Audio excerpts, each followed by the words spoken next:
दिल्ली में पूरी तरह से प्रतिबंध था, इसके सेल और प्रोडक्शन तक पे प्रतिबंध था, लेकिन उसके बावजूद पटाखे जले हैं। देखिए, इसमें दो बातें हैं। पहली बात तो ये है कि जिस तरह से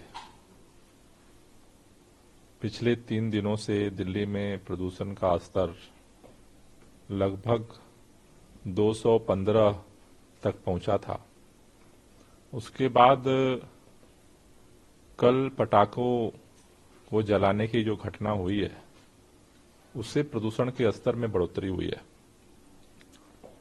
जबकि ये बात सामने आई है कि दिल्ली के अंदर बहुत सारे लोगों ने पटाखे नहीं जलाए, लेकिन कुछ जगहों पर टारगेटेड तरीके से पटाखे फोड़े गए और बड़ी मात्रा में फोड़े गए।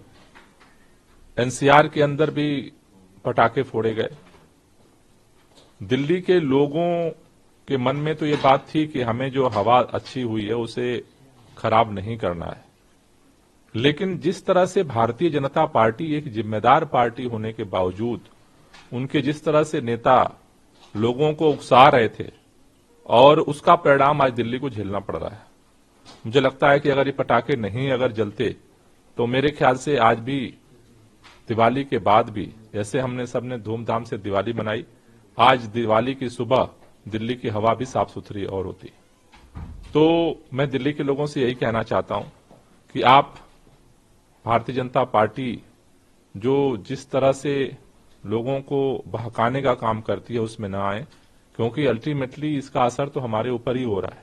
आप बीजेपी पे सीधा आरोप लगा रहे हैं कि बीजेपी के कारण पटाखे जले। निश्चित रूप से बीजेपी के नेता जिस तरह से, भाई भाजपा की 3 जगह अगर आप देखो तो हरियाणा में भाजपा की सरकार है, यूपी में भाजपा की सरकार है, केंद्र में भाजपा की सरकार है, और भाजपा के नेताओं का एक बयान आप देखो कि उसने से अपील किया हो कि पटाखे न जलाएं।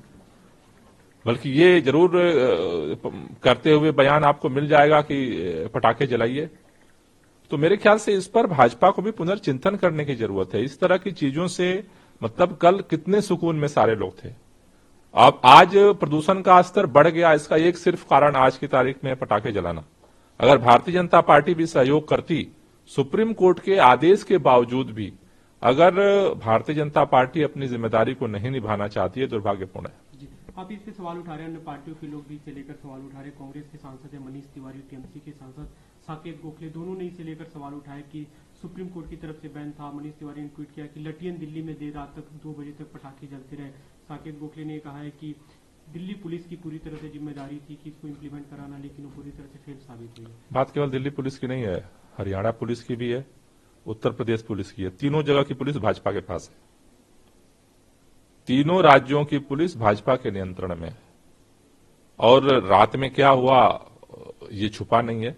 जबकि सामान्य तौर पर लोगों ने पटाखे नहीं जलाए, कंसंट्रेटेड एरिया में पटाखे जलाए गए।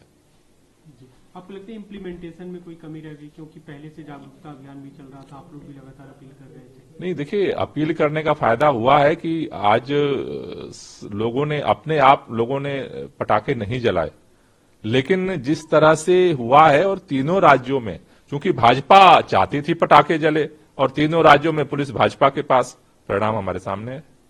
आज आपने रिव्यू मीटिंग बुलाई है पूरे मामले परिदृश्य को लेकर, क्या कुछ चर्चा होगी?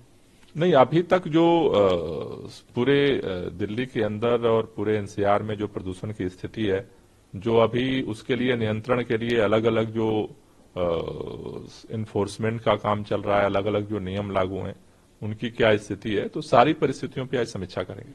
आपने कहा था ऑड इवन को लेकर दिवाली के बाद समीक्षा बैठक करेंगे, चर्चा करेंगे, क्या उस पर चर्चा होगी और आपको लगता है कि उसकी जरूरत है अभी? वो सारी परिस्थितियों पे चर्चा करेंगे। अभी क्योंकि 292 ही AQI है, और पिछले दिनों में हमने देखा 400 को पार कर गया था जब ऑड इवन की चर्चा हो रही थी। तो आपको लगता है कि कुछ ढील दी जानी चाहिए या इसे बरकरार रखना चाहिए? उसके लिए मैंने आज 12 बजे बैठक बुलाई है, और सभी पहलुओं पे एक बार चर्चा करेंगे, और फिर उसके अनुसार आगे का निर्णय लेंगे।